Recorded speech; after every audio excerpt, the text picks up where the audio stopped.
एक वो वाली बात कि हमारा माइंड ये सेट है कि अगर हम किसी ओहदे पे जाएंगे, हम कोई किसी अच्छे डिपार्ट में अच्छे ऑफिसर लग जाएंगे तो हमारे पास पावर्स आ जाएंगी, यानी कि हम एक ताकतवर कहलाएंगे, हम कुछ भी कर सकते हैं। तो वो क्लियर किया उन्होंने कि ताकत ही तो आप एक नौकरी है, ताकत समझो, ताकत तो जनता की है। जो अस्सलाम वालेकुम, नमस्ते, सत श्री अकाल। कैसे हैं आप लोग? उम्मीद करती हूँ ठीक होंगे, खुश होंगे। मैं हाजिका अली और मेरे साथ हैं तारिक न्याज़ी। अस्सलाम वालेकुम, नमस्ते, सत श्री अकाल। उम्मीद करता हूँ ठीक होंगे, खुश होंगे। दोस्तों जहाँ रहें खुश रहें, माँ बाप का ख्याल करें, क्योंकि माँ बाप है तो सभी कुछ है। आज की हमारी वीडियो है highly requested video. Ashok Patel ji की रिक्वेस्ट है, राहुल यादव जी की रिक्वेस्ट है और भी बहुत सारे सब्सक्राइबर्स हैं जिनकी रिक्वेस्ट है। तो आपका हुक्म सर आंखों पे क्यों नहीं पूरी करेंगे हम। मीट अवाद ओझा सर से स्टार्ट करते हैं अपनी वीडियो को without wasting any time. So let's start. Meet Awadh Ojha sir episode 70 से स्टार्ट करते हैं। Please give an energetic and warm welcome to the one and only Awad Oja sir.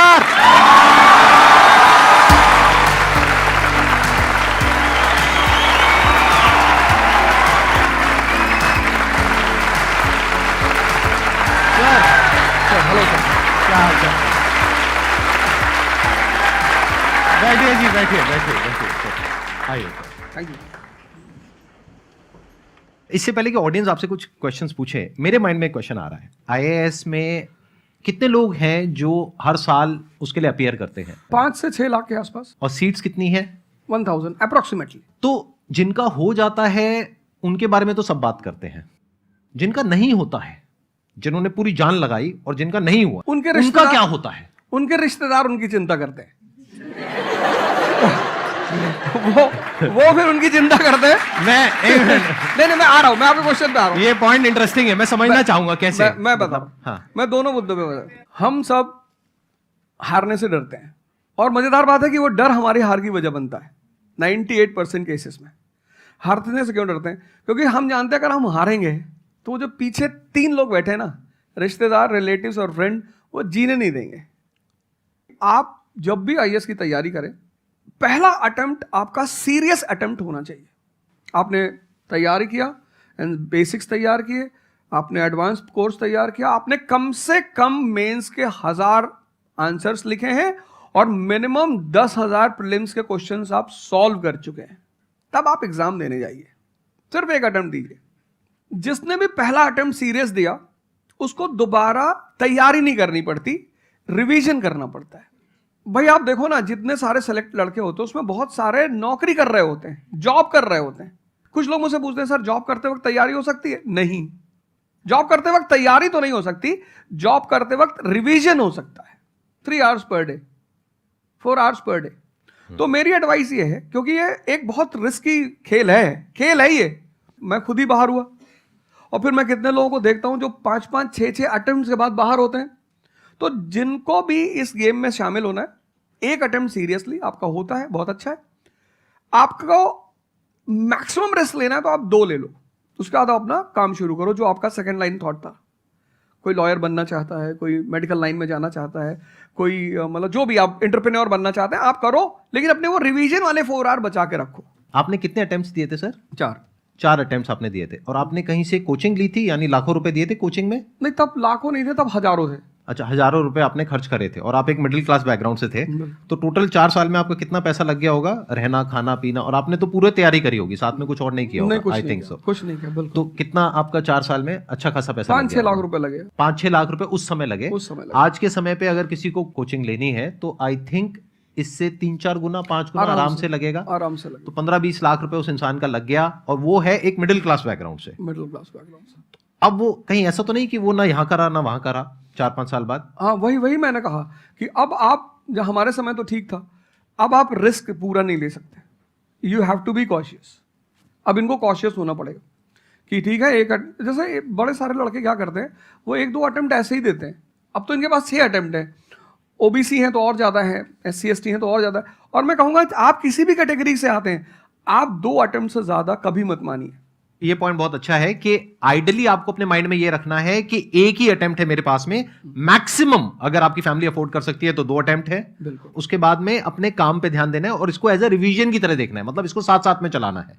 ये नहीं कि अपने 5 साल या 6 साल लाइफ के सारे यही निकाल दिए और सारा पैसा घर वालों का लगा दिया, या उन्होंने खेत बेच दिया, या लोन ले लिया। ऐसी बहुत कहानियां मैंने सुनी है सर लोगों की, और बहुत ही दर्द होता है ऐसी कहानियां देख करके। ऐसे लोगों की जो कहानियां हैं वो उसको सुन करके बहुत ही बुरा लगता है अंदर से। चलिए आगे बढ़ते हैं जी। Sir, I wanted to ask how to fight the basically fear that we feel. Like there are lot many fears that we face, not only in studies, but in each aspect of life. There is some kind of fear. How to fight that? How to come back? How to have that courage in life? Fear बड़ी प्यारी चीज है। हमने कुछ words को बड़ा negative बना लिया है। जैसे अब बच्चा है 2 साल का, उसको तो फियर होता नहीं, उसे कुछ पता नहीं, उसने कोबरा देखा जाके पकड़ लिया। वो तो बाद में घर वालों ने देखा तो पता चला कि भैया कोबरा पकड़ के घूम रहा है। लेकिन हम बड़े हो गए ना, अब हम कोबरा देखेंगे तो वो हमारी बॉडी की जो मैकेनिज्म है वो हमें वार्न करेगी, अलर्ट करेगी। That is natural fear. वो अच्छी चीज है। जिस चीज की आप बात कर रहे हो वो फियर नहीं है, वो ओवर थिंकिंग है। आज का जो युवा है वो फियर से परेशान नहीं है, वो ओवर थिंकिंग से परेशान है। अब ये ओवर थिंकिंग क्यों है, उस फैक्टर पे आते हैं। ओवर थिंकिंग की वजह क्या है? ओवर थिंकिंग की वजह यह है कि आज का समाज इतना एक्सपैंड कर चुका है। You are outside your house, तुमको तुम्हारी दोस्त मिल गई कि मैं कल लंदन से आई, क्या लाइफ है लंदन में यार, और मैं तो ये कर रही वो कर रही। आपको लगा हम ही पागल है यार, आईएएस की तैयारी कर। फिर शाम को किसी फ्रेंड का फोन आ गया कि मैं तो अब ऑस्ट्रेलिया जा रही हूं, मैं तो वहीं सेटल हो जाऊंगी। 90s में हमारे पास इतने स्कोप नहीं थे।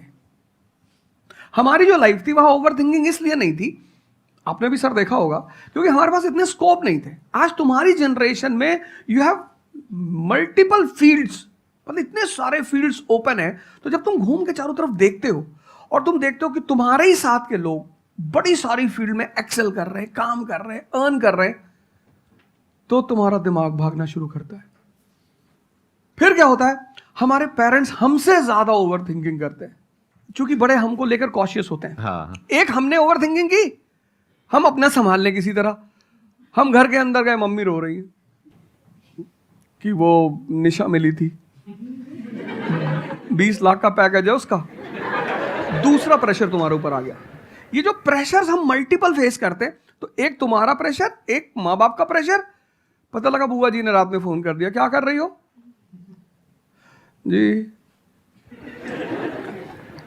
तुम सारे लोग प्रेशर से लड़ रहे हो इस वक्त, मल्टीपल फ्रंट पे। ये कोई फियर उयर नहीं है। ये प्रेशर दूर कैसे होगा, इस पे थोड़ी सी बात कर ले। जहां इंटरनल ताकत है वहां कॉन्फिडेंस है। आज का युवा क्या कर रहा है, बादाम का तेल लगा रहा है, बादाम की क्रीम लगा रहा है, बादाम का साबुन लगा रहा है, खा रहा गुटखा।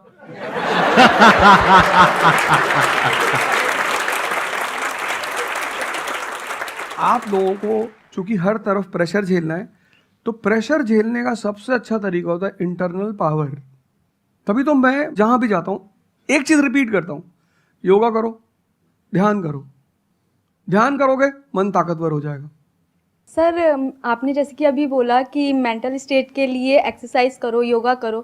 तो पहले तो मैं फिजियोथेरेपिस्ट हूँ, ठीक है। मैं सुबह से मतलब योगा एक्सरसाइज है मेरा डेली रूटीन है, करना भी और कराना भी।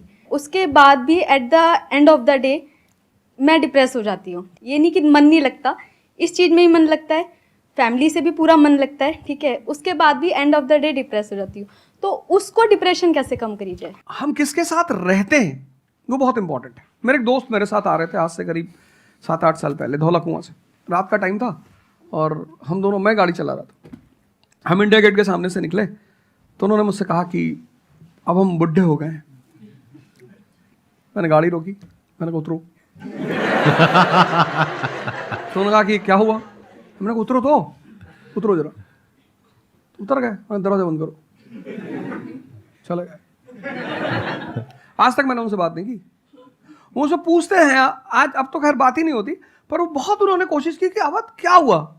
तुम दिन भर अपने आप को मोटिवेट करती हो, काम करती हो, जब तुम वापस घर में आती हो, अपने समाज में जाती हो, तो सब तुम्हारे मेंटल स्टेटस का थोड़ी है, वो तुम्हारी सारी ऊर्जा को खींच लेते हैं।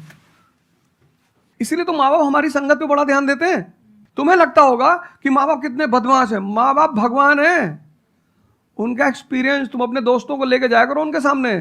कोई अल्ट्रासाउंड क्या करेगा जितना माँ बाप करते हैं। कोई स्कैनर क्या करेगा? सही बात है, देख के कोई 2 मिनट फोटो में कैमरा करके क्या बता फोटो खींचेगी, देख के बता देते हैं। बहुत बहुत दुष्ट है ये, इसकी आंख के नीचे देखो यहाँ निशान है, बहुत दुष्ट है ये। और वो लॉजिक भी बड़ी अच्छी सी देते हैं, कोई कुछ भी देते हैं लेकिन बड़ा अच्छा सा लॉजिक देते हैं। तो ये हमारे साथ होता है, इसलिए हमें पहले गुरुकुल भेजा जाता था। और आज की हमारी सोसाइटी इसको सिर्फ नेगेटिव दिखाई पड़ रहा है। मैं अभी अब घर गया था, हमसे लोग कह रहे भैया 24 का चुनाव लड़ोगे? मैंने कहा यार पॉलिटिकल पार्टियां कह रही कि तुम सीधे प्रधानमंत्री बन जाओ। अननेसेसरी परेशान किए हुए, अननेसेसरी दूसरों से मत। और ये एक जगह का नहीं है, ये यूनिवर्सल हो चुका है। तुमने कह दिया कि मैं आईएएस की तैयारी कर रही हूं, अरे नहीं होता किसी का। तिवारी जी की लड़की दी थी, 2 साल बाद पागल हो गई। तुम इतने डिप्रेस समाज में रह रहे हो। वो तो महेश्वरी जी जैसे लोग हैं जिन्होंने बहुत लोगों को जिंदा कर रखा है। Thank you sir. जब आपको कोई सहारा नहीं होता, आपने टाइप किया संदीप महेश्वरी, एक वीडियो आ गया, आप रिलैक्स हो गए। जब आप इन्हें सुनते हो तो आपका टेम्परेचर हाई होता है। तो एक ही आदमी को आप सुनते हो ना जिससे टेम्परेचर हाई हुआ, हमको सुन लिया कुछ ज्यादा ही हाई हो गया।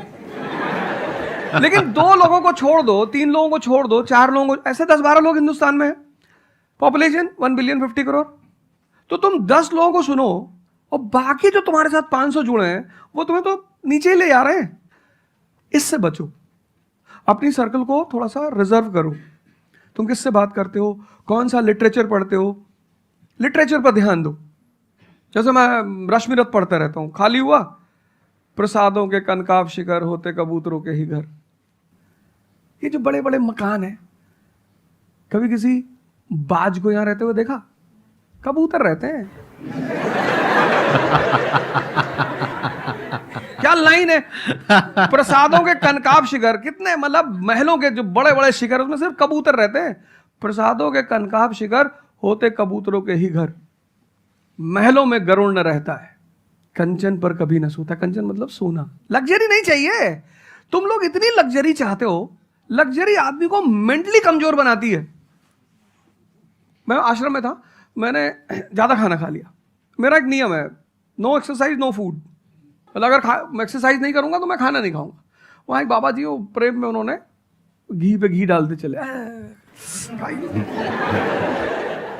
मैंने खा लो। फिर वो हुआ कि भाई यहाँ घूमेंगे, चारों तरफ जंगल है, डरा दिया इन लोगों ने। एक बार एक भालू एक आदमी की टांग काट के ले गया। अरे मैंने कहा आज कोई भालू वालू नहीं आएगा, मैं जाऊंगा। फिर मैंने 4-5 लोगों को तैयार किया अपने साथ, उनको थोड़ा मोटिवेट किया कि जंगल में घूमने से ऑक्सीजन लेवल बढ़ता है। वो लोग भी तैयार हो गए कि चलो। तो हमारे साथ एक साहब अमेरिका से आए हुए थे, वो भी वॉक करने निकले, बोले हम भी चलेंगे। मैंने कहा भाई साहब क्यों जा रहे हो? कहते हम भी चलेंगे। मैं उनका नाम नहीं लूंगा। 1 किलोमीटर के बाद उन्होंने मुझसे कहा मेरे बैग में यहाँ बहुत पेन हो रहा है। 1 किलोमीटर।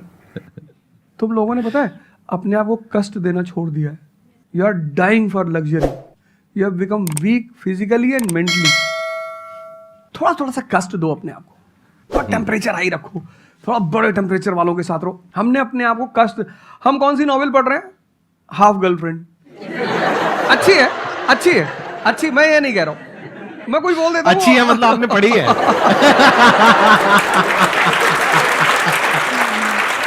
नहीं फिर कोई पकड़ निकाल लेगा, कोई वो क्लिपिंग निकाल लेगा, ओ गाली दे रहे थे उनको। नहीं, आपने बहुत सारी गलतियां कर दी, आपकी जनरेशन ने अपने को कष्ट देना छोड़ दिया। हाँ। आप पढ़िए बड़े बड़े लोगों, अंबेडकर को पढ़ो, उनका जीवन संघर्षों का, प्रभु राम का जीवन पढ़ो। ये सब संघर्ष, ये सब लोग हैं जिन्होंने जीवन में लड़ाइयां लड़ी हैं। आपने उनको साइडलाइन कर दिया। आप राणा प्रताप के बारे में कुछ जानते ही नहीं हो, आपको वो पोएम याद ही नहीं है, खूब लड़ी मर्दानी वो तो झांसी वाली रानी थी। आपको तो एक चीज बता दी, twinkle twinkle how I wonder. आप वंडर किए जा रहे हो पूरी जिंदगी में। आपने कहा कि पूरे दिन मैं अपना काम करती हूँ, दैट इज फिजियोथेरेपी जो आप करते हैं, और शाम तक आते आते आपको थोड़ा सा डिप्रेस फील होता है, थोड़ा सा डाउन फील होता है, तो उसके पीछे क्या रीजन है आप बताइए। जैसे कि मैं बाकी पेशेंट देखती हूँ पूरा दिन में, हाँ। बट जब मैं घर पे आती हूँ तो मैं अपने मम्मी पापा को देखती हूँ। ठीक है। जो मैं उनको कहती हूँ कि आपको ये एक्सरसाइज करनी है, ये करना है, आपके लिए ये ज़रूरी है, वो ये नहीं करते। तो फिर वो मुझे डिप्रेस होता है कि मैं जब सबको सही करती हूँ और मैं अपने घर में ही सही नहीं कर पा रही। आप सबको सही नहीं करते हो, आप उन लोगों को सही करते हो जो आपके पास आते हैं। हाँ एग्जैक्टली। तो अगर आपके पेरेंट्स सही नहीं होना चाहते हैं तो उनको कौन सही करेगा?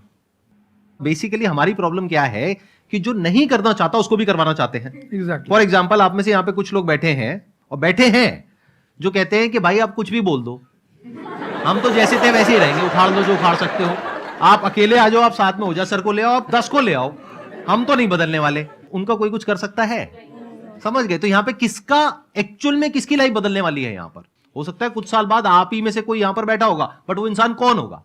जो खुद अंदर से बदलना चाहता है ना। Yes sir, thank you sir. Please have a seat, बैठिए। मेरा संदीप सर से एक क्वेश्चन है कि जैसे हम लोग जब आपकी वीडियोस देखते हैं तो हम लोग मोटिवेटेड हो जाता है कि हम लोगों को गवर्नमेंट से या फिर इन सब फील्ड्स में छोड़ के अपना कुछ स्टार्ट करना चाहिए जिससे देश में एंटरप्रेन्योर्स या फिर जॉब्स बढ़े।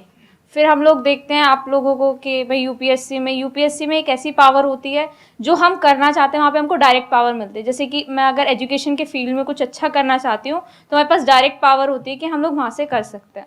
तो मैं ऐसा, मेरे पास ये क्वेश्चन फिर मतलब दोनों में कॉन्ट्राडिक्शन चलता रहता है। ना कॉन्ट्रडिक्शन नहीं चल रहा है ये इसे कॉन्ट्रडिक्शन नहीं कहते, इसे कंफ्यूजन कहते हैं। मतलब एक गोल होता है ना, या फिर एक मतलब हमारे पास एक टारगेट होता है कि हम ये काम करने के लिए यूपीएससी में जा रहे हैं। नहीं, सरकार जो कहेगी वो करना है। हाँ, I was about to say that. आपका क्या गोल है? आप क्यों कर रहे हैं? आपने क्या थोड़ी है, आपकी पार्टी का मैनिफेस्टो थोड़ी है, घोषणा पत्र। आप एक राजपत्रित अधिकारी हैं, गैजेटेड ऑफिसर।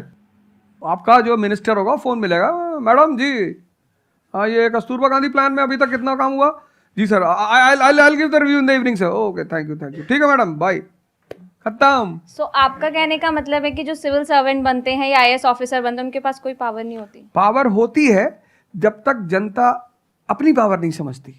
आज की डेट में इस देश में पावरफुल कौन है? जनता। We the people of India solemnly resolve. Yes sir. ये जनता बेचारी पावर जानती है तो डीएम का ऑफिस में चले जाते, हुजूर इसको बेचारे को बताएं, नेता देखा, मेंबर ऑफ पार्लियामेंट देखा, क्या पैर छू लिए, तेरे फूफा है? नहीं भैया नहीं भैया, सांसद जी हैं। सांसद जी हैं तो क्यों पैर छू रहा है? तो पावर इस असलियत में इस देश की जनता के पास है। चूंकि वो जानती नहीं है इसलिए तुमको इनके पास इनको काम करने का अधिकार है। ये है the right to work, the right to implement. लेकिन चूंकि जनता अपने अधिकार को नहीं जानती तो तुम्हें दूर से दिखाई पड़ता है कि यार। आप बेटा कंफ्यूजन से बाहर आओ, ठीक है? और ग्लैमर मत देखो। आप बेसिकली पावर नहीं देख रहे हो, आप ग्लैमर देख रहे हो। आपको जो करना है उसको डिसाइड कर लो आप, और उस रास्ते पे आगे बढ़ो कि आप कल किसी भी फील्ड के मुकेश अंबानी बन जाओ, अडानी बन जाओ, वॉरेन बफेट बन जाओ, बिल गेट्स बन जाओ। इस रास्ते पे जाओ। Thank you sir. मैं यहाँ पे थोड़ा सा ऐड करता हूँ कि जो आपने बोला ना कि ये कॉन्ट्रडिक्शन है, सबसे पहले तो जो सर ने बोला कि ये कोई कॉन्ट्रडिक्शन नहीं है, ये कंफ्यूजन है, बिल्कुल सही बात है। अब कंफ्यूजन क्या है, उसकी जड़ क्या है? आप क्या कर रहे हो? आप बस हम लोगों की बातें सुन रहे हो। यहां से मैंने कुछ बोला, इन्होंने कुछ बोला, दोनों अलग अलग स्टैंड पॉइंट है। मतलब इस दुनिया में आर्ट्स भी है, साइंस भी है, कॉमर्स भी है। अब आप कहोगे अब तीनों में कॉन्ट्रडिक्शन है। अरे कॉन्ट्रडिक्शन नहीं है, अलग अलग लोगों के लिए अलग अलग स्ट्रीम्स है। डिपेंड्स अपॉन कि आपकी प्रेफरेंस क्या है, आपकी प्रायोरिटीज क्या है। तो आपको 3 चीजें देखनी पड़ेंगी, एक अपना पास्ट, अपना प्रेजेंट और अपना फ्यूचर। कि पास्ट में आपने कैसा परफॉर्म किया है। अगर आप पढ़ाई में बहुत अच्छे रहे हो तो आपको क्लियर नजर आएगा कि अच्छा मुझे पढ़ाई से रिलेटेड कुछ करना है, तो वहां से रास्ता क्लियर हो जाता है। बट अगर आपके दिमाग में 24 घंटे बिजनेस आइडियाज घूमते रहते हैं, जहां भी जाते हो वहां पे गोलगप्पे खा रहे होते हो, आपके दिमाग में चल रहा होता है अबे इतने पैसे ले लिए, उसमें से इतने का गोलगप्पा, इतने का पानी है, पानी तो इतना फ्री होता है, मेरे से लिया 20 रुपए, ये तो 5 रुपए का काम है, तो 15 रुपए इसके पास में गए, कितने लोगों ने एक दिन में खा लिए, इतने पैसे कमा लिए, व्हाटएवर। अगर इस तरह का आपका माइंडसेट है तो वहां पे एंटरप्रेन्योरशिप, स्टार्टअप, इन सब चीजों का बेनिफिट है। तो हर रास्ता हर एक के लिए नहीं होता है। तो ये आपको कैसे समझ आएगा? अपने पास्ट को देख करके। दूसरा, अपने प्रेजेंट को देखो कि आपके पास में क्या रिसोर्सेज हैं। सोचने से क्या होता है, आपको ये भी तो देखना पड़ेगा आपके पास में क्या रिसोर्सेज हैं। उसके बेस पर आप सोच सकते हो ना। कल को आप कहो कि मैं एक टेलीकॉम कंपनी लॉन्च करूंगी जो कि जियो को कंपटीशन देगी, ठीक है, सोच लो। कुछ नहीं होगा। क्या है पीछे, बैकग्राउंड क्या है, आपके पास में क्या रिसोर्सेज है, how are you going to compete. तो आप फालतू में कुछ भी सोच रहे हो ना। तो यहां पे कॉन्ट्रडिक्शन क्या है, कंफ्यूजन क्या है? कुछ भी नहीं। तो जब आपके रिसोर्सेज ही आपको अलाउ नहीं कर रहे वो करने के लिए, तो सोच क्यों रहे हो? तीसरा, फ्यूचर में आप अपने लिए कैसी लाइफ चाहते हो? जैसे सर ने कहा कि पावर नहीं मिलती है वहां पे सर्व करना होता है। इस गलतफहमी से बाहर आ जाओ कि वहां पे पावर मिल जाएगी। पावर तो पूरी की पूरी एक हिरार्की है, जिस हिरार्की में टॉप पर पब्लिक बैठी है एक्चुअल में, वो हमें पता ही नहीं है। हमारे हाथ में पावर है, किसको वोट करना है, किसको पावर में लेकर के आना है, फिर उनकी पावर के अकॉर्डिंग आगे पावर का डिस्ट्रीब्यूशन होता है, पॉलिसीज का डिस्ट्रीब्यूशन होता है, फिर उसको इंप्लीमेंट करना होता है। तो आपको देखना है कि आपको एग्जैक्टली लाइफ में चाहिए क्या है। कि अगर आपका माइंड है बहुत ज्यादा क्रिएटिव, कि आपको हमेशा दिमाग में आइडियाज घूमते रहते हैं कि कुछ अजीब करना है, कुछ अलग करना है, ये करना है, वो करना है, तो फिर वो रास्ता आपके लिए नहीं है, क्योंकि वहां पे आपके पास में पावर नहीं है, रिस्पॉन्सिबिलिटी है। But once you go in the entrepreneurship space, वहां पे रिस्पॉन्सिबिलिटी नहीं है, वहां पे पावर है, क्रिएटिव पावर टू क्रिएट। अब आपको देखना है कि एट द एज ऑफ 42, 48 आप किसके जैसा बनना चाहते हो। अगर एक टीचर बनना चाहते हो तो ये रास्ता है। उसके अलावा जिन्होंने यूपीएससी को क्रैक किया है उन लोगों को आप लाइफस्टाइल देख सकते हो। वैसे बनना चाहते हो, बहुत बढ़िया। मेरे जैसा बनना चाहते हो, बहुत बढ़िया। किसी और के जैसा बनना चाहते हो, बहुत बढ़िया। बट किस बेस पर? अपनी पर्सनालिटी को देखो ना, क्या लाइन हो रहा है। सर एक्चुअली आपका सेशन देख के मैं पब्लिक स्पीकिंग सीख रहा हूँ, तो कॉन्फिडेंस बढ़ाने के लिए जो आसपास के स्कूल है ना, स्कूल क्लासेस जो है उनके पास मैं जाता हूँ बच्चों को थोड़ा सा ये करने के लिए। तो मैं जाके वहाँ पे रश्मि रथवी सुनाता हूँ, मेरे को आती है थोड़ी थोड़ी, तो मैं वो सुनाता हूँ। छत्रपति शिवाजी महाराज के बारे में सुनाता हूँ। तो उन बच्चों का मैंने थोड़ा नोटिस किया, तो वो क्या कह रहे थे मुझे कि सर जो टीचर है अभी जो सिखा रहे हैं वो बस सब्जेक्ट के बारे में बताते हैं और बोरिंग तरीके से सिखाते हैं, ना कोई एक्स्ट्रा कुछ एक्टिविटी नहीं करवाते, कुछ नहीं करवाते। और जब ऐसा कोई एडिशनल गेस्ट आता है जो कुछ एडिशनल सिखाता है तो उनका माइंडसेट थोड़ा चेंज होता है कि सामने वाले टीचर से भी वो वही एक्सपेक्ट करते हैं। तो मुझे कभी कभी लगने लगा है कि मैं जाके गलत कर रहा हूँ, या वो टीचर का, वो स्टूडेंट का देखने का नज़रिया बदल रहा है, तो वो वहीं से वो एक्सपेक्ट कर रहा है और उनका मन वहीं पे नहीं लग रहा है वो सब्जेक्ट में। तो अभी मैं क्या काम करने के दो तरीके हैं। एक, आपको काम करना ही है, कोई ऑप्शन नहीं है। एक है आप किसी भी कीमत पे काम करना चाहते हो। जैसे मैं किसी भी कीमत पर पढ़ाना चाहता ही हूं। इसने मुझे इज्जत दिया, सम्मान दिया, प्रेम दिया। मैं एक शादी में गया था 2 दिन पहले, लोग दूल्हे उल्हे को छोड़ के मेरे पास आ गए। दूसरा बेचारा फ्रस्ट्रेशन में आ गया कि यार हमसे मैसेज किया हुआ तुम यहाँ से चले जाओ। मतलब उनके भाई ने मुझे मैसेज किया, बड़े भाई ने कहा वो यार तुम यहाँ से जाओ, शादी नहीं हो रही है। मतलब वो द्वार चार वगैरह सारा प्रोग्राम था, वो सब बाहर हो जाओ सर, हो जाओ सर। तो हमारा जो देश का शिक्षक है उसके मन में कोई मोटिवेशन नहीं है कि वो क्यों पढ़ाए। जैसे हमारे घर मामा आए, हमारे उनके आने पे हम बड़े खुश होते थे कि मामा आए। क्यों? क्योंकि हमें पता था कि जब जाएंगे तो पैसा देके जाएंगे। इस देश के शिक्षक को, सरकार को कुछ ऐसा करना चाहिए कि उसके मन में एक मोटिवेशन हो कि 6 बजे का स्कूल है वो सुबह 4 बजे पहुंच जाए। कुछ ना करे इस देश की सरकार, सिर्फ उनको वीआईपी का दर्जा दे दे। फिर आप देखना, पैसा तो कौन नहीं कमा रहा है, शिक्षक सम्मान चाहता है। तो मैं अपने टीचरों से पुराने मिलता हूं, तो जैसे कहीं मिल गए वो सड़क पे, मैं खड़ा हो गया, रोक दिया सब, हाँ सर, अब पैर चले, तुरंत ऐसे सीना उन्हें चौड़ा कर लेते हैं कि हमारा बच्चा है जी। शिक्षक एक दुनिया की ऐसी लॉबी है जिसको सम्मान चाहिए। आप लोग कहीं भी अपने पुराने टीचरों को मिला करो, ठीक है, हो सकता है उन्होंने आपको कभी मारा हो, डांटा हो, कुछ बोला हो, लेकिन अब आप उनको थोड़ा सम्मान दे दिया करो, उससे बड़ा उन्हें फील होगा। हमारे देश के शिक्षकों के पास इनर मोटिवेशन की कमी है। कुछ लोग हैं जो इंडिविजुअल मोटिवेटेड रहते हैं, वो करते हैं कई सारे टीचर, लेकिन वो इंडिविजुअल, कुछ लोग होते हैं ना जिनको अपने धर्म का एहसास होता है, उनके लिए वो ड्यूटी नहीं होती, वो धर्म है उनका। तो वो तो जैसे भाई आप जाके आप धर्म के रूप में कर रहे हैं, 2-4 टीचर और भी कर रहे हैं, 10 टीचर और भी कर रहे हैं, लेकिन सरकार को टीचरों को कुछ तो ऐसा करना चाहिए कि उन्हें फील हो कि नहीं यार ये हमारा देश है, ये हमारे बच्चे हैं, हमें इनको बनाना है और ऊपर उठाना है। तो अगर सरकार कुछ ऐसा कर देगी ना, सेल्फ मोटिवेशन दे देगी, अरे फिर तुम देखना इस देश के टीचरों को। सर इसमें आपसे बात करते करते ना मेरे माइंड में एक सॉल्यूशन आ रहा है, क्योंकि एज एन एंटरप्रेन्योर मेरे माइंड में सिस्टम्स एंड प्रोसेसेस घूमते हैं। मतलब मेरे माइंड में ये घूमता है कि कैसे एक प्रॉब्लम है उसको सिस्टम में कन्वर्ट कर दिया जाए, जो कि वो काम अपने आप हो जाए। क्योंकि ऐसे बहुत ही कम टीचर्स होंगे जो अंदर से मोटिवेटेड होंगे। तो ये थ्योरेटिकली तो बड़ा अच्छा लग रहा है सुनने में, बट हजारों में कोई एक आध होगा। बिल्कुल बिल्कुल। तो अब मेरा स्टैंड पॉइंट क्या है कि क्या हो अगर जैसे हम ई कॉमर्स वेबसाइट्स पे जाते हैं, वहां पे प्रोडक्ट के रिव्यूज होते हैं। रिव्यू कौन देता है? जो कस्टमर है। तो टीचर का रिव्यू कौन दे सकता है? जो बाहर बैठा है उस कमरे से वो, या जो कमरे के अंदर बैठे हैं। तो अगर कुछ ऐसा सिस्टम हो जाए, एक ऐसा प्लेटफॉर्म बन जाए गवर्नमेंट का जहां पे सारे टीचर्स लिस्टेड हो और based upon the number of reviews and the quality of reviews उनको रिवॉर्ड दिया जाए अच्छा, वो ऑटोमेटिकली। कि मतलब जो नंबर 1 पे आया उसकी सैलरी डबल, कि अगर उसकी 50,000 है तो 1 लाख। बहुत अच्छा सोल्यूशन। Why not? और जिसके इतने रिव्यूज आए, यानी जिसके 4 स्टार या उससे ऊपर आए, उनकी सैलरी सीधा डबल हो गई। तो फिर देखो क्या मजा आता है। फिर हिस्ट्री पढ़ाने का जो स्टाइल है ना, वो सारे टीचर्स आएंगे अवध ओझा सर के चैनल पर और आकर के सीखेंगे भाई क्या कहानी है ये, ऐसे कैसे पढ़ाएं कि बच्चे दीवाने हो जाए, और फिर अपने आप को अपग्रेड करेंगे। नहीं तो अपग्रेड करने की मोटिवेशन कहाँ है? जैसे एक एंटरप्रेन्योर होता है, उसके पास में तो मोटिवेशन होती है कि अगर मैंने अपने जो भी प्रोडक्ट है, सर्विस है या काम है, उसको अपग्रेड किया तो करते ही मेरे को इमीडिएट रिवॉर्ड मिलेगा। जैसे सेल्स टीम में अगर आप कहीं पर काम करते हो, कितने लोग सेल्स डिपार्टमेंट में है, अलग अलग कंपनी में जो जॉब कर रहे हैं, तो सेल्स में इंसेंटिव का एक सिस्टम होता है। तो वहां पर क्लियर पता होता है कि मैंने ये टारगेट अचीव किया तो ये है। तो एक क्लियर कट टारगेट होना चाहिए which is measurable, not theoretical but actual, objective not subjective. कि ऑब्जेक्टिव एक टारगेट होना चाहिए in terms of numbers which can be calculated, and a transparent system जहां पे स्टूडेंट्स वोट करेंगे, और जो टीचर्स जीतेंगे पूरे इंडिया लेवल पे या स्टेट लेवल पे, उनको बुला करके जो हमारे देश के प्रेसिडेंट हैं या प्राइम मिनिस्टर हैं, वो आकर के रिवॉर्ड देंगे। Yes sir.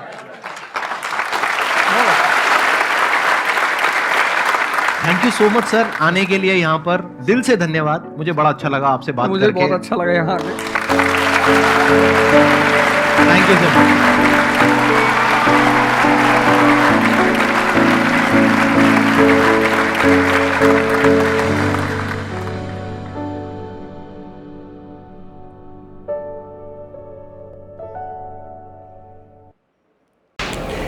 जी जनाब। अच्छा, सुबह से मेरे माइंड में एक सॉन्ग गूंज रहा था, हम हैं नहीं तो अंदाज क्यों हो पुराना।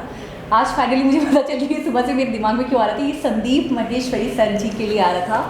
आखिर में कितना बेहतरीन और एडवांस्ड सॉल्यूशन दे दिया उन्होंने कि बच्चों के रिव्यूज़ देखें। कह रहे मैं एक एंटरप्रेन्योर हूँ, तो मेरी सोच वैसे ही काम करती है। जब भी कोई प्रॉब्लम आता है तो वो सिस्टम में जाता है और मैं उसका सॉल्यूशन निकालता हूँ।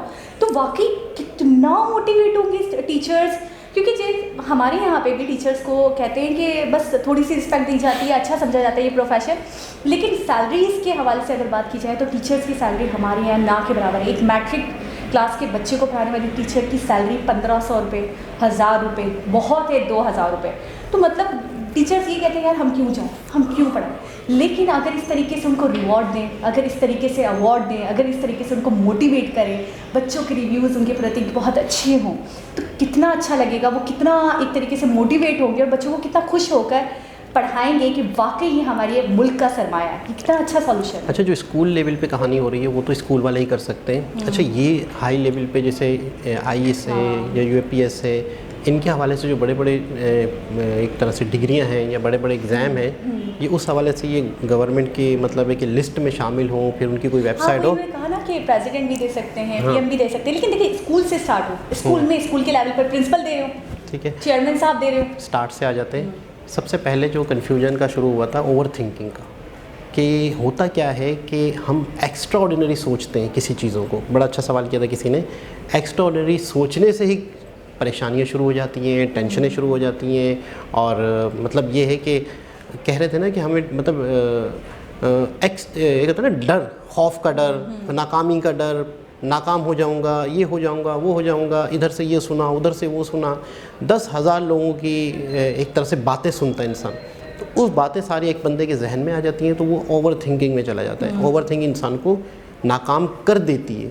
नाकाम वही शख्स होता है जो एक्स्ट्रा ही सोच रहा होता है। अच्छा, सेकंड में बताया गया कि एक दूसरा सवाल आया था जिसमें लड़की जो थी वो कह रही थी कि मैं जो हूँ बड़ी मोटिवेट होती हूँ, दूसरों को मोटिवेट करती हूँ, ये करती हूँ, योगा सिखाती हूँ, अपने ही घर में आके मतलब डिप्रेशन का शिकार हो जाती हूँ। तो उसने बड़ा खूबसूरत जवाब दिया कि आपके आसपास जो मतलब लोग हैं या आपके आसपास का क्या माहौल है आपको डिप्रेस कर देता है, आप डीमोटिवेट हो जाते हो। सबसे मेन चीज़ ये होती है, आप बेशक बहुत मोटिवेट हो, आप बेशक बहुत कुछ हो, लेकिन आपके आसपास के माहौल की वजह से आप डीमोटिवेट हो जाते हो। उस्तादों के हवाले से बहुत अच्छा कहा। उस्ताद जो होते हैं वाकई इनके लिए वो सम्मान, वो रिस्पेक्ट होनी चाहिए, ताकि ये मोटिवेट हों, इनका मज़ीद दिल करे कि यार मैं अपने बच्चों को और अच्छे से अच्छे तालीम दूँ और ज़्यादा कुछ करूँ। एक वो वाली बात कि हमारा माइंड ये सेट है कि अगर हम किसी ओहदे पे जाएंगे, हम कोई किसी अच्छे डिपार्ट में अच्छे ऑफिसर लग जाएंगे, तो हमारे पास पावर्स आ जाएंगी, यानी कि हम एक ताकतवर कहलाएंगे, हम कुछ भी कर सकते हैं। तो वो क्लियर किया उन्होंने कि ताकत ही तो आप एक नौकरी है, ताकत समझो, ताकत तो जनता की है जमहूरियत में। ये आप किसी ओहदे पे अच्छे पोस्ट पे चले जाते हो तो आप एक तरह से मुलाजिम हो आवाम के, आपके पास इख्तियारात नहीं होते, आपके पास ड्यूटी होती है काम करने की, आपने करके दिखाना है वो चीज़। उन्होंने ये चीज़ भी कही, उन्होंने कह दिया कि ताकत जो है वो समझे जो सर्व कर रहा है, जो सर्विस दे रहा है आपको, उसके पास ताकत नहीं है। वो तो उन्होंने बाकायदा पूरी एक्टिंग करके दिखाई कि भाई आपको कॉल आता है, आपको बस वो फॉलो अप करना है, आपको वैसा वैसा करना है, ठीक है ना, वो आपकी ड्यूटी है। आप ये सोचो कि मैं कुछ भी कर सकता हूँ तो ऐसा नहीं है, क्योंकि आप भी बंधे हुए हो, आपके ऊपर भी लोग हैं, उनके ऊपर भी लोग हैं, उनके ऊपर भी लोग हैं। उन्होंने कहा पूरा एक चार्ट है और सबसे ऊपर जनता है, सबसे ज़्यादा पावर तो जनता के पास है। तो अगर आप यूपीएससी का एग्ज़ाम क्लियर करते हो ये सोच कर कि यार मैं कोई गवर्नमेंट ऑफिसर बनूंगी या बनूंगा और उसके बाद मुझे बहुत ताकत और सत्ता आ जाएगी मेरे हाथ में और उसके बाद मैं कुछ भी कर सकता हूँ, तो ऐसा नहीं है। और शायद इस बिना पर मैं भी बहुत दिनों तक ये सोचती थी कि एक गवर्नमेंट ऑफिसर है उसकी बहुत इज्जत होती है, क्योंकि लोग उसके आगे पीछे उसको इतना बटरिंग कर रहे होते हैं, फ्री में चाय, फ्री में बिस्किट, फ्री में ये, फ्री में वो, कोई शॉप पे खड़ा है तो फ्री में जी पैसे नहीं ले रहे। और ये जैसे उन्होंने कहा तुम्हारा मोसा लगा है, पाँव छू लिए, पुप्पा लगा है तुम्हारा। तो बाकी लोगों को अक्ल और समझ नहीं है, हमारे लोगों को, हमारे लोग बड़े मासूम हैं, क्या कहूँ, बहुत मासूम, बहुत शरीफ हैं। हमारे सर को जब हम पे गुस्सा आया करता था ना, हम कोई सॉल्यूशन सेट नहीं बना पाते थे या कुछ कर नहीं पाते थे, आज मुझे वो सर याद आ गए। तो जब उन्हें बहुत शदीद गुस्सा आता था तो वो बच्चों को कुछ कह तो नहीं सकते थे, सेकंड ईयर की बातें। तो जब वो क्वेश्चन हम उतारते थे तो बोलते थे सर आप बताएं, हमसे नहीं हो रहा, हमसे किसी से भी नहीं हुआ। अब क्लास में 60-70 बच्चे और एक से भी ना हो तो सर आके कहते थे बेटा आप लोग बड़े मासूम हैं। और क्या कहूँ आप लोगों को, तो आज मेरा दिल कर रहा है मैं बोलूँ, हमारी जनता, हम लोग बड़े मासूम हैं, सारे राइट्स हमारे पास हैं, सारा पावर हमारे पास है, लेकिन हम गवर्नमेंट ऑफिस देखा नहीं कि उसके पीछे पीछे पीछे पीछे एक तरीके से दो मिलाकर घूमते रहते हैं कि यार यही बड़ा तोप की चीज़ है, यही हमारा सारे काम कर सकता है, इससे बना के रखो तो हमारा बेड़ा पार है। तो ऐसा नहीं है, वो तो खुद आपका मुलाजिम है, वो तो खुद आपको सर्विस देता है, वो तो खुद आपके नीचे है। इन्होंने ये कहा कि अगर आप एंटरप्रेन्योर बनते हो, आप स्टार्टअप करते हो, तो समझो पावर तो आपके पास है, आप ताकतवर हो, आपके पास कुव्वत है। तो सबसे बड़ी चीज़ ये है कि आप पावर के चक्कर में मत जाओ। आप ये देखो पावर एंटरप्रेन्योर के पास भी है, स्टार्टअप करने वाले के पास भी है, और पावर यूपीएससी को क्लियर करने के बाद जो क्रैक कर देते हैं। तो बात ये है कि आप देखो आपका मेल मिलाप, आपका मैच किस फील्ड से है, आपको इंटरेस्ट किसमें। और मैं 1000 वीडियोस देख चुकी हूँ, डॉक्टर विवेक की भी देखी थी मैंने, उन्होंने भी यही बताया था कि आपकी नेचर से आप पास्ट प्रेजेंट फ्यूचर को मद्देनज़र रखो, आप देखो कि आप किस में अच्छे हो, क्या अच्छे से कर सकते हो। आप डॉक्टर अच्छे बन सकते हो, आप इंजीनियर अच्छे बन सकते हो, आप पायलट अच्छे बन सकते हो, आप एंटरप्रेन्योर अच्छे बन सकते हो, आपको जैसे उन्होंने बताया कि आइडियाज़ अच्छे आते हैं, तो आप ऑब्वियस सी बात है कि आपको बिजनेस मैन बनना चाहिए। लेकिन उसके बाद भी अपने हालात देखो कि आपके पास, आपके बैक पे क्या है, आपके पास कोई फाउंडेशन है, आपके पास कुछ सपोर्ट है, आप कर सकते हो। अब जैसे उन्होंने जियो की भी मिसाल दी ही दी कि आप बोलो मैं उसको टक्कर देने वाली हूँ, तो ऐसा नहीं है कि आपके पास है क्या, अब तो ज़ीरो पे हो बिल्कुल। ये चीज़ मुझे बहुत अच्छी लगी। अच्छा एक चीज़ और, एक इंसिडेंट मेरे साथ हुआ था बाकायदा सोहबत का, और मुझे उस दिन पता चला कि किसी के पास अगर आप घंटा भर भी बैठ जाते हो ना, तो आपका दिमाग इतनी पावरफुल चीज़ है ना कि वो इतनी सी बात को भी बहुत ज़्यादा ऑब्जर्व करता है, और इस हद तक ऑब्जर्व करता है कि अगर उस पर तारी हो जाए या हावी हो जाए कोई बात, तो आपको वैसे ही पूरा माहौल दिखने लग जाता है। ये बहुत पावरफुल चीज़ है। मुझे उस दिन आइडिया हुआ, हमारा माइंड, जबकि मैं नहीं समझती थी, मैं बोलती थी हम कंट्रोल कर सकते हैं, हम कर सकते हैं। कहीं मेरा जाना हुआ तो उनकी जो बहुत सबसे छोटी वाली सिस्टर थी, तो उनके साथ कुछ मसले मसाइल चल रहे थे। वो ये कह रही थी कि उनको ना जगह जगह शेडोज़ दिखते हैं, हेलोसिनेशन होते हैं, उनकी तबीयत बहुत ज़्यादा ख़राब है, 10-10 हज़ार रुपये की उनकी मेडिसिन आ रही है, लेकिन उनका कुछ भी नहीं हो रहा। 14-15 साल की थी वो लड़की, हार्डली। अब मैं 1.5-2 घंटे यही बात होती रही। अब वो उनकी बड़ी बहन मुझे बताया जा रही, मैं अपनी मदर के साथ गई थी। उसके बाद पता नहीं क्या हुआ, मैं उनके घर से निकली हूँ और मुझे भी ऐसा लग रहा है कि मुझे बहुत सारे शेडोज़ दिख रहे हैं, पता नहीं मेरे दिमाग को क्या हो गया। फिर मैं घर में आई तो मुझे भी ऐसे लग रहा है कि सर में दर्द हो रहा है, मुझे भी ऐसे लग रहा है जैसे वो बता रही हूँ उनकी बॉडी ठंडी होती थी, मुझे भी फील हो रहा है मेरी बॉडी ठंडी हो रही है, मैं फील भी कर पा रही हूँ कि मेरी बॉडी ठंडी हो रही है। अब मैं अपनी मदर से बोल रही हूँ कि देखिए मेरी तबीयत ख़राब हो रही है, मुझे कुछ हो रहा है। तो वो कह रही बिल्कुल नॉर्मल है तो फिर मैं कह रही हूँ अच्छा घर में बहुत ज़्यादा डार्कनेस हो रही है, वो कह रही बिल्कुल नॉर्मल है, सब कुछ ओके, लाइटिंग्स भी ओके। उस दिन मुझे आइडिया हुआ कि आप किसी के पास घंटा 1.5 घंटा भी बैठो तो आप बहुत सोच समझ के बैठो, उसकी बातों का असर इस हद तक आप पर हो सकता है कि आपका दिमाग वही चीज़ें आपको दिखाने लगेगा। जैसे अक्सर लोग आपको कहते हैं आप किसी चीज़ कोई काम करने वाले हो, पहले से लोग आपको डिमोटिवेट कर देते हैं कि ये ना करो यार, इसमें तो तुम्हें नाकामी है, इसमें तुम कामयाब नहीं हो सकते, इसमें तुम्हारा बेड़ा पार नहीं होगा, यार कुछ और कर लो, इससे बेहतर तो सब्जी का ठेला लगा लो। बहुत सारे लोग हैं हमारे इर्द गिर्द के लोग हमें डिमोटिवेट ही करते हैं। आप यकीन करें 10 में से 1 बंदा होगा जो मोटिवेट करेगा, 9 बंदे आपको डिमोटिवेट करेंगे। तो बहुत सारे काम मैंने खुद देखा, मैं अपनी ज़िंदगी की बात करूँ, अपने लोगों की ज़िंदगी की बात करूँ, हमने छोड़ दिया, हमने तर्क कर दिया। लेकिन बाद में मुझे आइडिया हुआ, लोग कहते थे इतना ईजी था, हमने तो बड़ा ईजिली कर लिया। तो मुझे इतना अफसोस होता था कि आपके इर्द गिर्द के लोग जो है वो आपको ऐसा मैनिपुलेट कर देते हैं, आपको ऐसा घुमा देते हैं, ऐसा चक्कर दे देते हैं कि आप वाकई बहुत बड़ी बड़ी गलतियाँ कर देते हो। तो सोहबत का, संगत का बहुत बड़ा असर है आपके ऊपर, बहुत बड़ा मैटर करता है। तो उन्होंने भी बताया कि आप अपना सर्कल सिलेक्टेड रखो, आप अपने सर्कल को रिजर्व करो। हर आए गए से, हर किसी से बात करना, चीट करना, फ्रेंडली हो जाना गलत है। कुछ सिलेक्टेड लोग रखो जिनको अपनी कंपनी में रखो, बाकी काम से काम। ये बहुत अच्छी चीज़ मुझे लगी। कहते हैं ना कि एक शख्स तो मतलब एंटरप्रेन्योर कहते हैं कि अगर आप 10 दोस्त हैं और आपके 10 के 10 दोस्त अमीर हैं, अच्छे लोग हैं, तो आप भी अमीर और अच्छे हो जाएंगे। अगर आपके 10 दोस्त हैं, 10 ही शराबी हैं और बिल्कुल ही गिरी हुई लाइफ गुजार रहे हैं, लेकिन आप अमीर हो, तो कुछ अरसे बाद आप भी शराबी और गरीब हो जाएंगे।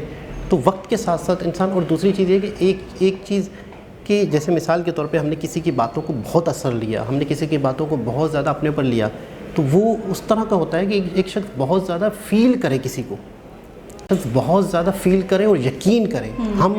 हम मिसाल के तौर पे कोई आपको कहे कि यार इस कमरे में कुछ है, और यकीन के साथ कहे और आपको कुछ ना भी दिखाए, लेकिन वो यकीन के साथ कहे कि कुछ है, कुछ देर बाद आपको हल्की सी कोई आवाज़ भी महसूस होगी, तो आपके दिमाग ने आपको एक तैयार कर दिया। अगर कोई कुछ भी बाहर दरवाजे के पीछे भी कुछ हो रहा होगा, कोई परिंदा होगा, कोई फड़फड़ा रहा होगा, कोई गिरी होगी कोई चीज़, वो भी आपको उधर ले जाएगी। क्यों? आपका जहन पहले से तैयार हो गया था। एक फ़िल्म याद होगी आपको, पीके, जिसमें वो सरफराज जो है वो धोखा देगा, क्योंकि उससे पहले उस लड़की के माइंड में ये रेडी हो गई थी। हाँ। तो वो इस तरह की भी चीज़ें होती है कि हम जो चीज़ सोच लेते हैं बहुत यकीन के साथ, तो हमारे साथ वो होता है। नहीं, मैं कहना ये चाह रही हूँ कि इर्द गिर्द के जो आपके लोग होते हैं ना, उनका असर बहुत अच्छा है, बहुत ज़्यादा ही होता है। अब वो अच्छे हैं तो अच्छा असर होता है, बुरे हैं तो बुरा होता है। आपके साथ मुसीबतें हो सकती हैं, आपके साथ परेशानियाँ हो सकती हैं, क्योंकि आपने उनकी बातें सुन ली, वो कहीं ना कहीं आपके सब कॉन्शियस माइंड में जाकर बैठ जाता है। और आप भी सही कह रहे हैं कि आप सोच का भी बहुत बड़ा रोल होता है। हमारे बड़े बूढ़े इस बात की मिसाल ऐसे देते हैं कि अंधेरे में रस्सी को भी सांप समझ लेता है इंसान, अगर वो पहले से सोचे कि हाँ यहाँ पे कुछ है, कुछ डर वाली बात है, कुछ खतरे वाली बात है। तो इसलिए अच्छे लोगों को साथ रखना चाहिए। बिल्कुल ऐसा ही है, और फजूल लोगों को कटा दें। अच्छा, एक बहुत अच्छी बात उन्होंने इस वीडियो में ये भी कही है कि जो भी हो एक्सरसाइज, कुछ भी हो जाए, लेकिन आपको ना मोटिवेट रहना है। आपको हमेशा जो फील्ड आपने चुन ली है उस पर आपको चलना है। जैसे कि उन्होंने कहा 2 अटैम्प्ट है। अब अगर आप मैक्सिमम सोचो, इतने ज़्यादा पैसे लग रहे हैं यूपीएससी में, आपके पेरेंट्स अफोर्ड कर पा रहे हैं, नहीं कर पा रहे, आप उसी में लगे पड़े हो। मैंने देखा है 10-10 साल, 15-15 साल लोग गवर्नमेंट सर्विस के लिए जब खत्म कर देते हैं, अपनी ज़िंदगी खत्म कर देते हैं। 20 साल तक मैंने देखा, 25-25 साल तक देखा। हमारे यहाँ खुद ऐसा हुआ था कि हम रेंट पे उनके यहाँ रह रहे थे, तो हमने देखा कि वो 25 साल उन्होंने गवर्नमेंट सर्विस में दे दिए थे। उन्होंने शादी नहीं की, कोई बच्चे नहीं, कोई शादी नहीं, कोई उनकी अज़दवाजी लाइफ ही नहीं, और उन्होंने सिर्फ और सिर्फ गवर्नमेंट ऑफिसर बनने के चक्कर में अपनी पूरी ज़िंदगी मरियमेट कर दी, और आखिर तक मतलब वो नहीं बन पाए, कुछ भी नहीं हो पाया। वो बस थोड़ी सी मतलब उनकी मदर थी और वो रहते थे, और ऐसी ज़िंदगी कि मैं क्या बताऊँ, कसमा पुरसी की ज़िंदगी। डेली बेसिस पे जो कमाते थे, डेली वेजेस जो उनको मिलते थे उससे खाते थे और पकाते थे, खुद ही करते थे। मदर भी इतनी बुढ़ी हो चुकी थी, शादी की नहीं थी। बहुत ज़्यादा मद्देनज़र रखने वाली बात है कि आप एक टाइम पीरियड रखो। आप ये देखो यार, मैं फर्स्ट अटैम्प्ट में करता हूँ, सेकंड ऑप्शन रखो, सेकंड ऑप्शन रखो, सेकंड अटैम्प्ट में हो जाता है तो ठीक है, नहीं तो फिर मैं एक दूसरी फील्ड चुन लूँगा। और वो पहले से माइंड में रखो। लेकिन पहला अटैम्प्ट उन्होंने बार बार कहा कि वो पूरी ताकत से दो, उसको पूरी मतलब है कि पूरी मेहनत कर लो, और उससे मतलब है कि इतना तैयार कर लो कि सेकंड जो अटैम्प्ट होगा आपका वो सिर्फ रिवीजन होगा। तो बहुत ही खूबसूरत लगा, बहुत अच्छा लगा। 70 नंबर लिखा हुआ था, एपिसोड 70। मैं ये कह रहा था कि सोच रहा था कि संदीप महेश्वरी 70 हीरे ला चुके हैं अपने प्लेटफॉर्म पे। वाकई डायमंड है। अच्छा, God help those who help themselves, आपने ये मिसाल सुनी होगी, ये वाला एक पॉइंट रह गया था, इस पर मैं थोड़ी सी बात करना चाहूँगी। जो लोग अपनी मदद नहीं करना चाहते तो खुदा भी उनकी मदद नहीं कर सकते। बहुत बहुत बहुत फेमस है ये, हर कोई इंसान एक दूसरे को मोटिवेट करने के लिए भी बोल ही देता है कि भाई खुद कुछ करो, हमसे इतना सपोर्ट नहीं मांगो, फिर हम देख लेंगे। आप यकीन करें, जैसे उन्होंने कहा कि मैं अपने पेरेंट्स को बोलती हूँ एक्सरसाइज करें, तो वो नहीं करते। संदीप जी ने उनको रिप्लाई दिया कि यार जब वो नहीं करना चाहते, वही नहीं बदलना चाहते, तो फिर आप क्या कर सकती हो। मेरे पास एक स्टूडेंट आती थी, एक बच्ची 15-16 ईयर्स की थी, उसने मैट्रिक नहीं किया था, तो वो मेरे पास फर्स्ट टाइम आकर रोने लग गई। और वो बहुत रोई और कहने लगी कि टीचर आप मुझे कुछ भी करके ना प्राइवेट मैट्रिक करवा दें। मैंने कहा बेटा आपने अब तक क्यों नहीं किया, क्योंकि हमारे यहाँ नॉर्मली 14-15 ईयर्स में मैट्रिक हो जाया करता है बच्चों का। तो कहेंगी टीचर मेरे पास थोड़ा सा ना फीस वगैरह का इशू था और इसलिए मैं नहीं कर पाई, मैं स्कूल अब नहीं जाना चाहती हूँ, मुझे हेजिटेशन फील होता है कि मैं बड़ी हो चुकी हूँ। मैंने कहा चलो ठीक है मैं प्राइवेटली करवा दूँगी। एक दिन आए, फिर एक हफ्ते गए, फिर एक दिन आए, अब मैं सब रिवीजन दोबारा से करवा रही हूँ, फिर उसके बाद 15 दिन गए, फिर आई, फिर मैंने उसको सब कुछ इंग्लिश वगैरह के ग्रामर वगैरह समझाया। फिर वो तकरीबन 1 महीने के गैप से आई, मेरी तबीयत ख़राब हो गई थी, मुझे चिकन पॉक्स हो गए थे वो। फिर मैंने बिठा लिया चलो, क्योंकि मेरे दिल में बहुत हमदर्दी थी कि मैं इसको करवा दूँ। अच्छा मैंने उससे प्रॉमिस किया कि कुछ भी हो जाए मैं तुमसे वादा करती हूँ मैट्रिक क्लियर करवा दूँगी, ये मेरा वादा है तुमसे, कुछ भी हो जाए। किसी ने तुम्हारे को सपोर्ट नहीं लेकिन किया, उन्होंने अपने आप से वादा नहीं किया था। किसी ने आपको सपोर्ट नहीं किया, मैं आपसे फ्री ऑफ कॉस्ट आप मेरे पास आ जाओ, जहाँ मैं इतने बच्चों को पढ़ाती हूँ आपको फ्री ऑफ कॉस्ट पढ़ा दूँगी। जब मैंने ये चीज़ उसके अंदर देखी तो मुझे ये ख्याल आया कि यार अब मुझे समझ में आ रहा था थोड़ा थोड़ा कि 16-17 साल की हो गई, इसने अब तक क्यों नहीं मैट्रिक किया। और आप यकीन करेंगे ये बात मैं आपको 3 से 4 साल पुरानी बता रही हूँ और आज भी उसने मैट्रिक नहीं किया। नहीं कर सकते। तो मैं इस बात को इससे रिलेट, जब ये बता रही थी ना कि कोई खुद नहीं बदलना चाहे तो आप नहीं कर सकते। मैं खुद कई लोगों के पीछे पड़ा रहा, यार आपने ये कर लेना है, आपने ये करना है, आपने ये करना है, तो हाँ ठीक है। तो मैंने सर को ये बात बताने लगा एक शख्स को, तो वो कह रहे 1 मिनट क्यों बता रहे हो मुझे। बोला इस ऐसे शख्स को कुछ भी ना हो जो सुनना नहीं चाह रहा, बोला मैं तुम्हें 50,000 लोग दे दूंगा जो तुम्हारे पीछे पड़ेंगे सुनने के लिए, तुमसे जानना चाहेंगे, जो चीज़ तुम बताना चाहते हो, जो चीज़ तुम करना चाहते हो, मैं हज़ारों लोग ऐसे दे दूंगा, उसके पीछे क्यों वक्त ज़ाया करो जिसने करना ही नहीं है। मुझे उस दिन बड़ी मतलब टिका के, अच्छा मैं बहुत गहरी बात है। मैं समझ गया था, मैं समझ रहा था कि हमारे अंदर कमी है, हम समझा नहीं पा रहे। हाँ। हमारे अंदर कमी है, हम मोटिवेट नहीं कर पा रहे। मसला ये कि अगला बंदा ही ना समझ ना पाए, उसे प्यास लगी नहीं है। हाँ, वो भी डिप्रेस इसलिए होती है, वो ये कह रही है कि मैं पूरी दुनिया को सिखा रही हूँ, पूरी दुनिया को एक्सरसाइज करवा रही हूँ, पूरी दुनिया को योगा करवा रही हूँ। अच्छा कितनी तकलीफ होती है कि अपने घर का बंदा ही महरूम रहे। तो वो ये कह रही मेरे पेरेंट्स ही मेरी बात को सीरियसली ले रहे, तो मुझे ये होता है यार मैं क्या करूँ। अच्छा, ज़िंदगी गुजारने की मुझे ऐसा लग रहा है कि मोटी मोटी कुछ बातें हैं, जैसे इनकी वीडियो से, विवेक बिंद्रा की वीडियो से, बहुत सारी ऐसी वीडियो, संदीप जी की वीडियो से, मुझे लग रहा है कि अगर एक 50 से 100 सफ़ों की एक बुक लिखी जाए, मतलब मोटी मोटी बातें अगर वो बंदा रट ले खाली और अमल कर ले, यकीन करे, रटने से नहीं अमल करने से भी है। वो सबसे पहले तो पढ़ेगा बंदा, फिर पढ़ ले तो आहिस्ते आहिस्ते उसको समझ आने लग जाएंगी, यार ये बातें हैं कि आपने लाइफ कैसे गुजारनी है, आपने डिसीजन कैसे लेने हैं, आपको क्या गलती नहीं करनी, आपको माहौल कैसा रखना है। एक शख्स कह रहा था ना कि आपके 5 दोस्त आपका कैरियर डिसाइड करते हैं कि आप कौन हो। तो आज के दौर में वो 5 दोस्त कौन है? चैनल हैं जो डिसाइड करते हैं कि आप क्या हो। तो बहुत मतलब एक ऐसी बातें हैं जिससे इंसान बाकायदा अपनी ज़िंदगी को बहुत बेहतर बना सकता है। एक तो सबसे बड़ा चैनल ये है, और कह रहे थे कि आपने कई लोगों को ज़िंदा रखा हुआ है, और कई ऐसे भी आए थे कि बाकायदा मैं आपकी वीडियो देखा तो मैंने खुदकुशी का इरादा छोड़ा। याद है एक लड़का आया था, वो कह रहे थे कि मैंने आप ही की वीडियो से तो अपनी खुदकुशी का इरादा छोड़ दिया था। तो इससे बड़ा चैनल क्या होगा। बड़े बड़े हीरे लाला के दिए, और आज के जो मेहमान हैं बड़े एक्टिंग का टैलेंट बहुत अच्छा है, इंटरेस्टिंग, बहुत इंटरेस्टिंग। तो दोबारा किसी और के हिसाब से मुलाकात होगी, जब तक के लिए अल्लाह हाफ़िज़।